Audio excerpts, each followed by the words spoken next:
I'll start off by saying that I think that this is the most exciting period of news ever. The problem is that the people who are reporting for the mainstream media about what's happening in the media, it's not an exciting time for them because they're losing their jobs and that there's basically a revolution that's occurred. So if you don't want to get into the argument whether or not the media is biased ideologically, they're biased because we're encroaching upon their turf and we're showing people that lawyers and homemakers at home can do better than what they get paid to do. I noticed this 15 years ago when Drudge and I think had nothing better to do than to get online. My friends who went to Stanford and Harvard and actually studying in college were so invested in the latter.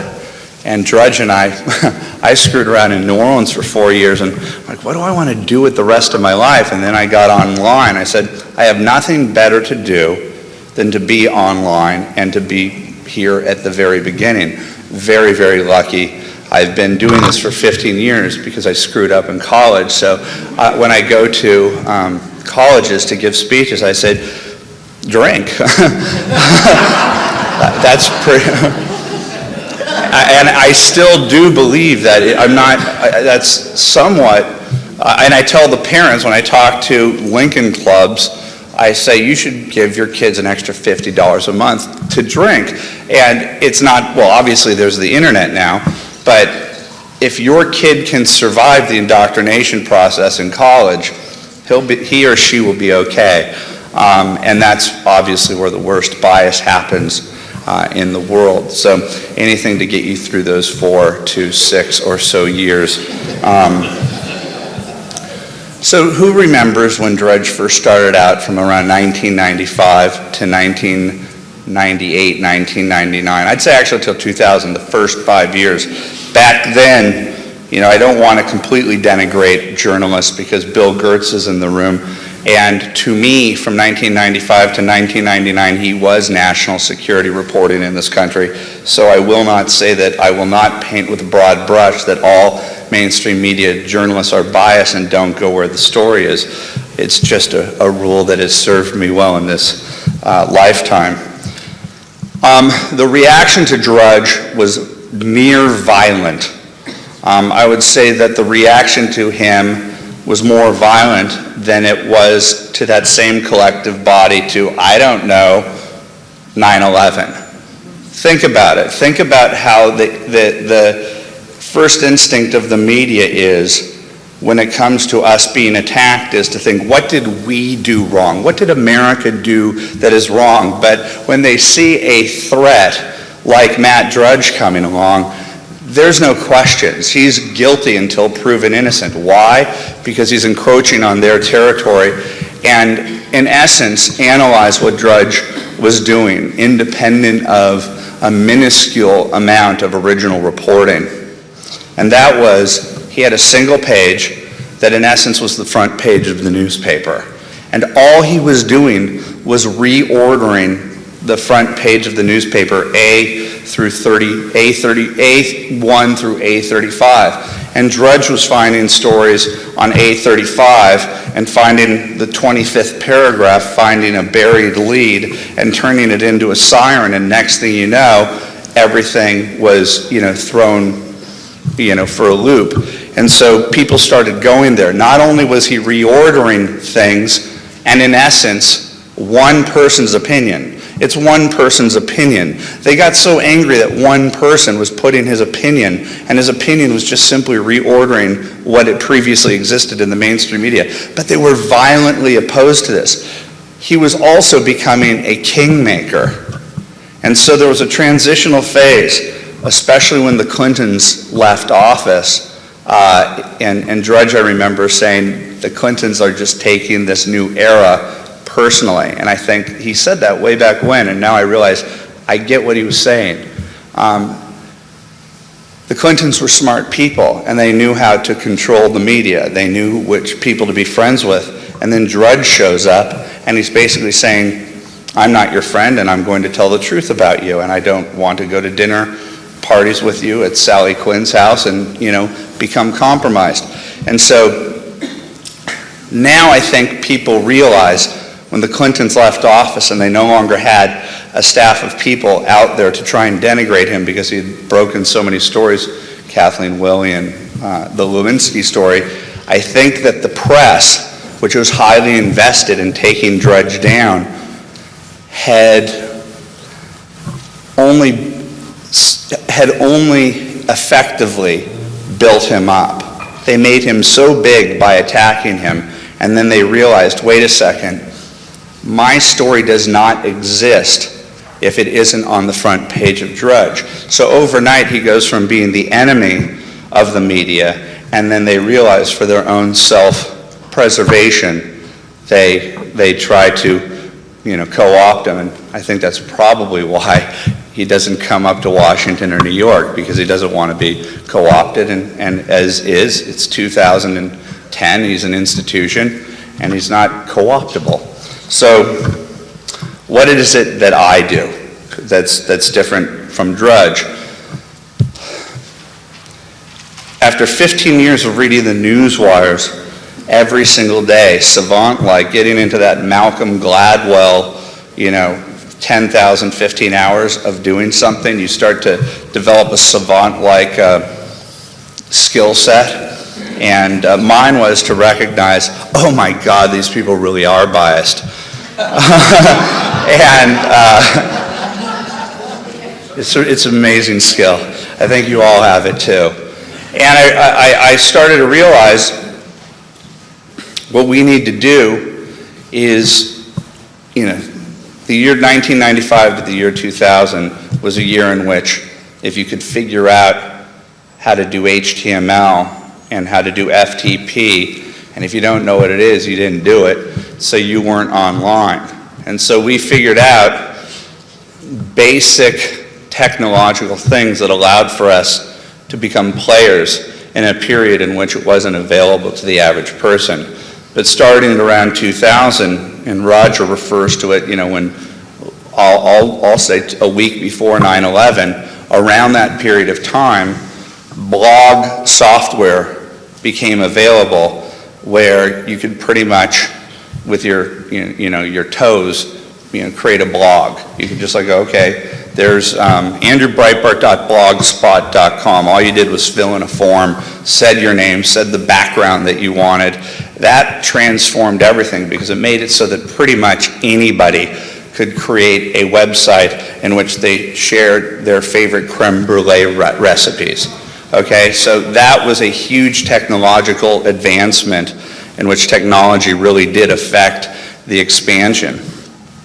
But what happened between that period, say early 2000s, to the last 3 to 4 years, is it was mostly simply media criticism. And because media is so unbelievably biased, there was a non-stop flow of media criticism. So basically, bloggers got used to, and often not rich, but famous and respected, because they were taking the AP story, the Reuters story, the New York Times story, the Washington Post story, and starting to unspin it. And that became the way that lawyers and homemakers started to get a name for themselves, but it wasn't original reporting. And at the end of the day, it started to get to the point where put up or shut up to the blogosphere. Because if you're not going to, if conservatives or people who disagree with the prevailing media narrative aren't going to buy the New York Times or buy the Washington Post or create a Politico, you're really in no position to complain if you're not going to invest your time and your efforts and your resources in terms of creating original content and to create a counter narrative, or better than that, become the narrative. And so after about 10 years of being part of the counter narrative, I said, you know what? Why in a country And it's not just ideological, I know, but I think that this is a good way to describe it, in which Gallup, the latest Gallup poll says that this is a country in which there are 41% conservatives and 20% liberals. There's more than a 2-to-1 ratio of people who consider themselves conservative to liberal, yet the liberal narrative dominates. And so I don't think it's good enough for a country that is center-right to be able to only be able to say that we've created a defense against the prevailing narrative, that we've become the counter-narrative. And I said, you know what, 15 years of pretending that these people are my friends, they're not my friends, and especially after 9/11, I said, our country's survival is on the line if we don't start creating a prevailing narrative of the truth. And it's tragic that the mainstream media has not taken the calls of the mainstream media, this perpetual case of it's a permanent test focus group, and the focus group is telling the publishers, we don't like your product. Let's talk about what happened at the Ground Zero Mosque. Pamela Geller asked me if I would speak at the Ground Zero Mosque thing. I sent in a video, and my basic point was, according to the Washington Post ABC News poll, that the point of view that was represented down there was agreed upon by 70% of the American people. That's the narrative. But if you read the New York Times, watched ABC, CBS, and NBC, this was an incredibly controversial and discriminatory act on behalf of people who didn't want a in-your-face Ground Zero Mosque. And the reason why 70% of the people were against it, for the most part, wasn't because of prejudice, is that they've been paying attention to what Frank Gaffney and other people have been doing in the counter-narrative. How is it that what 70% of the American people believe in is controversial? Who is the media to decide what is controversial? And they claim to be objective, and that their ideal is to be objective. I think you've proved the point when they're dictating that the majority's opinion on something is controversial. And what was interesting about it was that I ended up speaking in Washington the day after at, I think it was, when was that the Pamela Geller thing? Because maybe it was 9/12. Because I went to the 9/12 event, the Freedom Works event, which was a Tea Party event.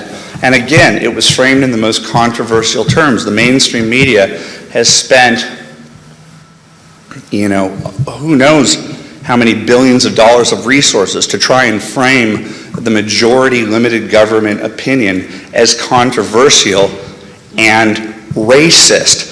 The exact same argument that they make against the people that don't want the Ground Zero Mosque. It's the media, stupid. It is the media. It is the media. And the left, for the longest time in this country, and I will give them credit for this, understood that culture is here and politics is down here. And that is how they have been able to turn the American narrative into their narrative, to make America's opinion to be a controversial opinion. And so I just said, to hell with these people, and I'm going to go out there and find other Americans who don't just want to criticize the press, but we're going to go out there and report the truth and the harsh stories that they won't tell. So right now we're in a crazy state because the media misreports what's really happening. And you can tell that they would love to create laws to silence this revolution and crazy justifications therein. But where we're basically heading is towards the British model. We're kind of like teenagers who have just discovered sex. We're immature, And like, oh wow, this is the craziest thing in the world. We can report, we can do all this crazy stuff. And in that process, in which now the other narrative is getting out there, we've been able to expose and obliterate the left's trap that what they're doing is objective and neutral reporting. And what is emerging is what previously existed in the United States and has been conveniently forgotten by the historians and by the press itself. And that is that there was always adversarial press in this country, and that people were always at each other in a very almost near violent way. And that's what you get when you have a First Amendment. These people said, no, we're objective, and so they defined their point of view as the neutral and normative point of view. But where we're heading is basically where it is in the UK, and it's probably why for the longest time, you would see on the Drudge Report all those British newspapers. And so you can get truth from the Independent and the Guardian, which lean left, and you can get truth from the Mail and the Telegraph and the Times, which lean right. And I guarantee you that the bars off of Fleet Street are filled with journalists from those different competing entities, patting each other on the back for breaking the big stories of the time. They're a lot more mature about the environment in which they find themselves, because it's their status quo, and these guys really like the story. So my goal is, in the near term, I'm not kidding you, is to destroy the mainstream media. I mean, just destroy them, because we gave them 15 years. I would say 20 years, because Drudge was 1995, Rush started in 1988. 80% of his show is media criticism. And so Rush politely would tell them, you're wrong on this, this, and this. And Drudge said, you're wrong on this, this, and this. In the year 2000, Glenn Reynolds would say, you're wrong on this, this, and this. And the Dan Rather case was finally a watershed moment where they were forced to react to the collective of proving that one of the objective people, the allegedly objective people, wasn't objective, and even when caught with his hand in the cookie jar, wasn't even willing to go out with grace. This is what we've been saying for the longest time. So we're in the year 2010.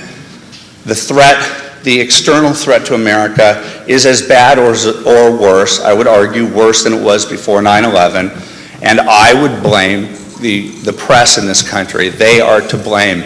They have doubled down on political correctness. They have doubled down on blaming the truth tellers with a reflexive, the only reason why you would report these truths is because you're prejudiced, because you're discriminating. These people do not provide resources to report on the peril of moderate Muslims, the 2 or 3 that I've met, like Dr. Zuhdi Jasser, who's under threat. Anybody that dares to tell the truth within that world, that says the Council on American Care is protecting the status quo and tapping into the political correctness, which is the prevailing order that the press has created.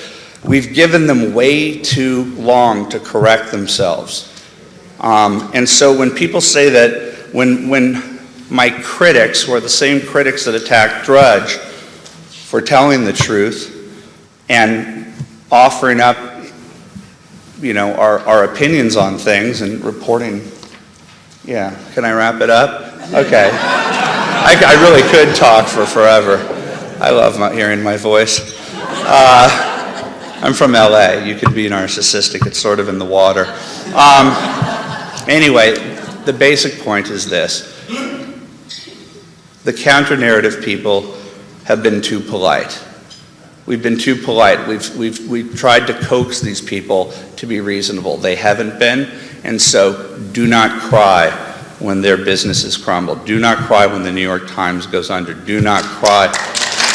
Because from that destruction, and it's good destruction, only good can come from it. That's my story. Thank you.